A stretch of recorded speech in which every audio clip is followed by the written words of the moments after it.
Рудольф Нуриев, мне кажется, для каждого человека свой, так он даже для каждой страны тоже разный. Каким мы его знаем в России, да, он для нас один. В Европе это другая история, в Америке это третья, например, история.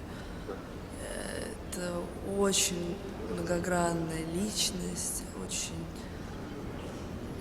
как сказать, для меня он такой некий хаос в хорошем смысле слова. Он всегда был по жизни бунтарь, он был новатор, он любил жизнь, он любил жить. И он мне очень интересен как личность, потому что мне бы хотелось, конечно,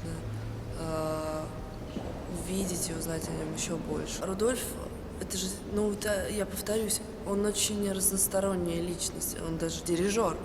То есть, если затронуть очень многие аспекты его жизни, каждый найдет, что более интересно.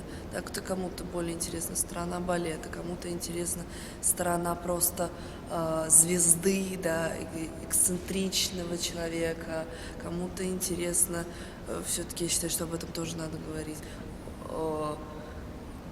Да, это какая-то его гомосексуальная сторона жизни, это все есть, и есть люди, которым это важно, и это здорово, что сейчас, я думаю, что сейчас почему это можно делать, потому что все-таки мы стали более открыты, мы сейчас больше можем говорить, да, я сомневаюсь, что в Советском Союзе мы могли бы снять историю, например, я считаю, что, наверное, это была красивая история любви Рудольфа и Эрика Бруна, да, сейчас, ну уж не знаю, чем закончатся в нашей стране всякие баталии, но все-таки у нас есть возможность это показать. Я говорю не только причесанную историю, а историю настоящего человека, вот этого мятежного демона, этого бунтаря.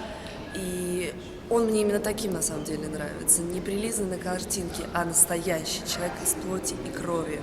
Я говорю, вот поэтому сейчас, наверное, это удобнее и удачнее время, потому что у нас, во-первых, у нас появились возможности, которые, да, там и в кино, и которых не было раньше.